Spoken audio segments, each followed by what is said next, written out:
Shri P Jayarajan ഇന്നലെ ED. ഉദ്യോഗസ്ഥർക്ക് നേരെയുണ്ടായ ആക്രമണത്തിൽ പെട്ട ആളുകൾക്കെതിരെ ഗുരുതരമായ വകുപ്പുകൾ ചുമത്തും എന്നറിയുന്നു. അത് കേട്ടാ മതി. വാസ്തവത്തിൽ ഇത്ര വലിയൊരു പ്രതിഷേധത്തിന്റെ ആവശ്യമുണ്ടായിരുന്നോ? സംസ്ഥാനത്ത് നിയമവാഴ്ച തകർന്നുവെന്നാണ് ബി.ജെ.പി. ദേശീയ നേതൃത്വം കുറ്റപ്പെടുത്തിയത്. ഇവിടെ ഒന്ന് നമ്മൾ മനസ്സിലാക്കേണ്ടത്, തിരുവനന്തപുരത്തുള്ള സംഭവം നിർഭാഗ്യകരമാണ്. അതിനാരാ മറുപടി കൊടുക്കേണ്ടത്? CPM മറുപടി പറയേണ്ടത്, ചെന്നിത്തലയാ മറുപടി പറയേണ്ടത്. അതുപോലെ തന്നെ മുഖ്യമന്ത്രി മേനോൻ സതീശനാണ് മറുപടി പറയേണ്ടത്.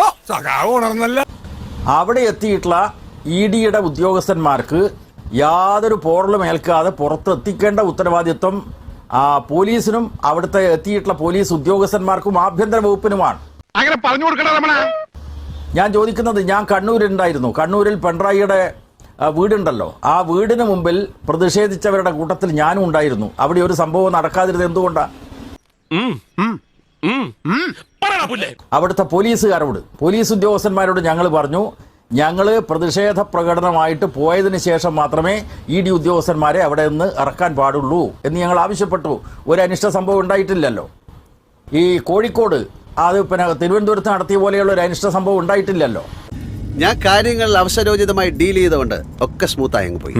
അപ്പൊ യഥാർത്ഥത്തിൽ ഈ അക്രമ സംഭവങ്ങൾക്ക് കേരളത്തിലെ പോലീസ് സേനയും അതുപോലെ പോലീസ് ഉദ്യോഗസ്ഥന്മാരും, അത് കൈകാര്യം ചെയ്ത പോലീസ് ഉദ്യോഗസ്ഥന്മാരും അതുപോലെ തന്നെ ആഭ്യന്തര വകുപ്പാണ് മറുപടി പറയേണ്ടത്. ഒരു മാറ്റവും ഇല്ലല്ലോ. രാഹുലിനും സോണിയക്കും കുറ്റപത്രം കൊടുത്തപ്പോ എന്തൊക്കെ അതിക്രമങ്ങളും അക്രമങ്ങളുമാണ് കോൺഗ്രസ് കാണിച്ചത്. കോൺഗ്രസുകാർ ഹൈദരാബാദ് ED ഓഫീസിലേക്ക് തള്ളിക്കയറാൻ ശ്രമിച്ചു. മുംബൈ ED ഓഫീസിലേക്ക് 3 ദിവസം ഉപരോധം ഏർപ്പെടുത്തി. സോണിയെ ചോദ്യം ചെയ്തപ്പോൾ അവിടെ ബാംഗ്ലൂരിലെ ED ഓഫീസിൽ നേരെ അക്രമം നടത്തി, കാറ് കത്തിച്ചു. രണ്ട് കാര്യങ്ങളിൽ വ്യക്തതയ്ക്ക് വേണ്ടി തേടുകയാണ്. ഒരു നിമിഷം. ഒരൊറ്റ കാര്യം കൂടി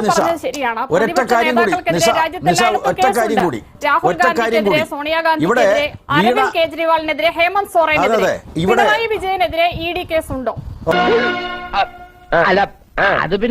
അതായത് ഇവിടെ വീണ വിജയനെതിരായിട്ടുള്ള നടപടിയാണ് ഇത് എന്ന് പറഞ്ഞാൽ, കേരളത്തിലെ മുൻ മുഖ്യമന്ത്രി, പ്രതിപക്ഷ നേതാവ്, ഇപ്പോൾ MLA ആയിട്ടുള്ള പിണറായി വിജയനെ 8 മണിക്കൂർ ബന്ദിയാക്കിയിട്ട് ആ റൂമിനകത്ത് ഇട്ടല്ലോ. അത് സംബന്ധിച്ച് എന്താ പറയുന്നത്? അത് വീണക്കെതിരായിട്ടുള്ള നടപടിയാണോ? വീണക്കെതിരായിട്ടുള്ള കേസിലാണ് നടപടി ഉണ്ടായത്. അവർ താമസിക്കുന്ന സ്ഥലമാണ് റെയ്ഡ് ചെയ്യാൻ പോയത്. അവരവിടെ ചെന്നപ്പോൾ അവരുടെ പിതാവായ ശ്രീ പിണറായി വിജയൻ അവിടെ ഉണ്ടായിരുന്നു. അത് സാന്ദർഭികമായി ഉണ്ടാകുന്നതാണ്, അല്ലാതെ പിണറായി വിജയനെ ബന്ദിയാക്കാനല്ല എൻഫോഴ്സ്മെന്റ് ഡയറക്ടറേറ്റ് പോയത്.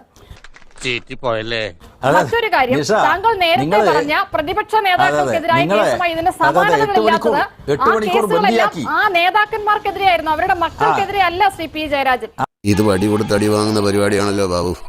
അല്ലല്ല, ഇത് മനസ്സിലാക്കേണ്ടത്, 8 മണിക്കൂർ ബന്ദിയാക്കിയിട്ട് പിണറായി വിജയന്റെ ഫോൺ പോലും വാങ്ങിച്ചു വെച്ചല്ലോ അവര്. എന്തിനു വേണ്ടിയിട്ടാ? അത് മര്യാദ കാണിച്ചോ?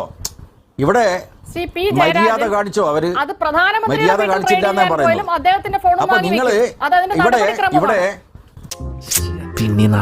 അതെ അത് മനസ്സിലായി. പക്ഷേ ഇതിന്റെ പിന്നിലെ രാഷ്ട്രീയ ഉദ്ദേശം നിങ്ങൾ തിരുവനന്തപുരത്ത് നടത്തിയ അക്രമത്തിന്റെ പേരും പറഞ്ഞിട്ട് മറച്ചു വെക്കാൻ നോക്കണ്ടെന്നാണ് ഞാൻ പറയുന്നത്. നിങ്ങളെപ്പോലെയുള്ള വലതുപക്ഷ മാധ്യമങ്ങൾ ഇതിന് കൂട്ടുനിൽക്കുന്നത് കൃത്യമായിട്ടൊരു അജണ്ടയുടെ ഭാഗമാണ്. അത് മറ്റൊരു വിഷയം. ഇത് മറ്റൊരു വിഷയം. ഇത് CPM-നെതിരായ രാഷ്ട്രീയ വേട്ടയാടലാണ് എന്ന് പറയുമ്പോൾ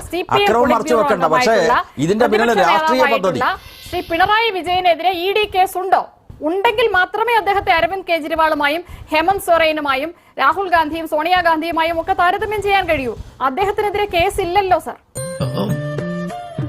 സൂക്ഷിക്കണം, ഇവൾ ഒരുമ്പെട്ടിറങ്ങിയിരിക്കുക. ED എന്ന് പറയുന്ന BJP-യുടെ ഒരു എക്സ്ട്രാ ഡിപ്പാർട്ട്മെന്റ് ആണ്. സംഘപരിവാറിന്റെ പദ്ധതി നടപ്പാക്കാനുള്ള ഒരു സംവിധാനമായിട്ടാണ് ED പ്രവർത്തിക്കുന്നത് എന്ന് കോൺഗ്രസുകാർ നാട്ടിലുടനീളം പ്രസംഗിച്ച് കിടക്കുന്നുണ്ട്. അത് കേരളത്തിന് ബാധകമല്ലേ? അവരെ തകർക്കാൻ എന്തിനാണ് സംഘപരിവാർ രംഗത്തിറങ്ങി? ഇപ്പൊ ഇവിടെ ഈ നമ്മുടെ ചർച്ചയിൽ സുപ്രീം കോടതിയിലെ പ്രശസ്തരായിട്ടുള്ള അഭിഭാഷകരുണ്ട്, ശ്രീ അഭിലാഷ്. ഞാൻ അഭിലാഷിനെ ഒരു കേസ് ഏൽപ്പിക്കുന്നു സുപ്രീം കോടതിയിൽ നടത്താൻ. അഭിലാഷിന്റെ ഫീസ് എങ്ങനെയാണ് തീരുമാനിക്കുന്നത്? അത് കക്ഷിയായിട്ടുള്ള ഞാനും അഭിലാഷും ചേർന്ന് തീരുമാനിക്കുകയാണ്. അപ്പൊ നിഷക്ക് പറയാമോ ഈ അഭിലാഷ് വാങ്ങിച്ചിട്ടുള്ള കേസിലെ പ്രതിഫലം ആനുപാതികമല്ല എന്ന് നിഷ പറഞ്ഞാൽ അതിനെന്താ പ്രസക്തിയുള്ളത്?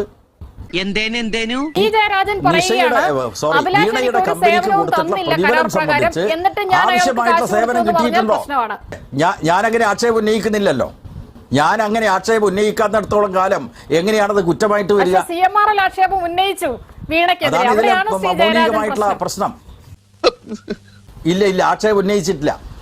അതായത് ഈ ED ഉദ്യോഗസ്ഥന്മാര് ഏതോ ഒരു ഫിനാൻസ് ഓഫീസറെ ചോദ്യം ചെയ്യുന്ന അവസരത്തിൽ അദ്ദേഹം നൽകിയിട്ടുള്ള ഒരു മൊഴിയിലെ ഒരു വാചകം മുന്നിൽ CMRL ഉടമ കർത്തയും അദ്ദേഹത്തിന്റെ ജീവനക്കാരും കൊടുത്ത മൊഴിയാണ്. അതിലവർ പറഞ്ഞിട്ടുണ്ട് ഒരു സേവനവും കൊടുക്കാതെയാണ് അവർക്ക് പണം കൊടുക്കേണ്ടി വന്നത്. ഇല്ല, കാര്യം സത്യമാണെങ്കിലും എനിക്ക് അംഗീകരിച്ചു കൊടുക്കാൻ പറ്റുമോ? കമ്പനി കൃത്യമായിട്ട് കൊടുത്തിട്ടുള്ള സ്റ്റേറ്റ്മെന്റ് ഉണ്ട്. ആ സ്റ്റേറ്റ്മെന്റിൽ പറഞ്ഞത് ഞങ്ങൾക്ക് അത് സംബന്ധിച്ച് യാതൊരു പരാതിയുമില്ല, ഞങ്ങൾ കൊടുത്തിട്ടുള്ള തുകക്ക് ആനുപാതികമായിട്ടുള്ള സേവനം ഞങ്ങൾക്ക് കിട്ടിയിട്ടുണ്ട് എന്നാണ്. അതെപ്പോ അതൊക്കെ ഉണ്ട്. SFIയുടെ അന്വേഷണത്തിൽ വീണയ്ക്ക് അവരുടെ ഭാഗം പറയാനുള്ള അവസരം കൊടുത്തതിന് ശേഷമുള്ള കുറ്റപത്രത്തിൽ പറയുകയാണ്, ഇവർ ആ കാര്യങ്ങളെല്ലാം വിശദീകരിച്ചതിന് ശേഷവും അവർക്ക് താൻ എന്തെങ്കിലും സേവനം നൽകിയതിനാണ് ഈ പണം കൈപ്പറ്റിയതെന്ന് ആ ഏജൻസിക്ക് മുന്നിൽ തെളിയിക്കാൻ കഴിഞ്ഞില്ല. സ്വാഭാവികം.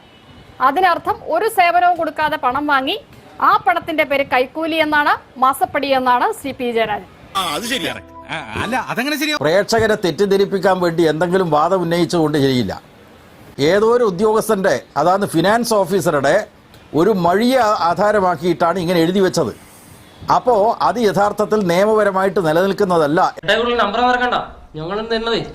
ഇവിടെ ഉണ്ടായിട്ടുള്ള ഒരു കാര്യം, തിരുവനന്തപുരത്ത് തീർച്ചയായിട്ടും ആവേശഭരിതരായിട്ടുള്ള ജനക്കൂട്ടം പ്രതിഷേധത്തിനിടയിൽ, അതിനിടയിലൂടെ ഉദ്യോഗസ്ഥന്മാരെ കൊണ്ടുപോകുന്നതിനിടയിൽ പിന്നെ സംഭവങ്ങൾ ഉണ്ടായിട്ടുണ്ട്.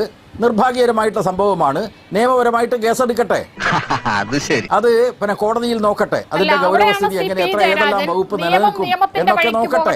പക്ഷേ ഇത് പിണറായി വിജയനോ പറ്റാത്തത്? താങ്കൾ നേരത്തെ പറഞ്ഞതുപോലെ ഏതെങ്കിലും ഒരു ഉദ്യോഗസ്ഥൻ കൊടുത്ത മൊഴിയല്ല. ആദായ നികുതി ഇന്ററിം സെറ്റിൽമെന്റ് ബോർഡിന് മുന്നിൽ വീണയും വീണയുടെ കമ്പനിയും എന്റെ കമ്പനിക്ക് ഒരു സേവനവും തന്നിട്ടില്ല എന്ന് ശശിധരൻ കർത്ത തന്നെ മൊഴി കൊടുത്തിട്ടുണ്ടല്ലോ. അത് ഏതെങ്കിലും ഉദ്യോഗസ്ഥൻ പറഞ്ഞതല്ല. ഇവൻ ശരിയല്ല. SFI അന്വേഷണത്തിൽ അവർക്ക് ഒരു തെളിവും ഹാജരാക്കാൻ കഴിഞ്ഞില്ല. ഇങ്ങനെ എല്ലാ തരത്തിലും സംശയത്തിന്റെ നിഴലിൽ തന്നെയാണ് അവർ നിൽക്കുന്നത്. അതുകൊണ്ട് തന്നെ ആ കേസിനെ അതിന്റെ വഴിക്ക് വിടുന്നതല്ലേ പാർട്ടിക്കും ഉചിതം. ആരോട് ഇതിങ്ങനെ എത്ര വട്ടം പറഞ്ഞു? അതെ നിഷ, നിയമം നിയമത്തിന്റെ വഴിക്ക് പോകും. പക്ഷേ നിയമത്തിന്റെ വഴിക്ക് പോയിട്ട് അവസാനം ആ കുറ്റാരോപിതരായിട്ടുള്ള ആളുകൾ BJP എന്ന് പറയുന്ന പാർട്ടിയിലെത്തിയ കാര്യം നിഷക്കറിയോ? അതാ നിന്റെ വിഷമം. സ്വന്തം നേതാക്കന്മാരെ ED വേട്ടയാടിയതായിട്ട് പ്രസ്താവന നടത്തുന്ന കോൺഗ്രസിന്റെ നേതാക്കന്മാർ ഇപ്പൊ മിണ്ടുന്നില്ലല്ലോ.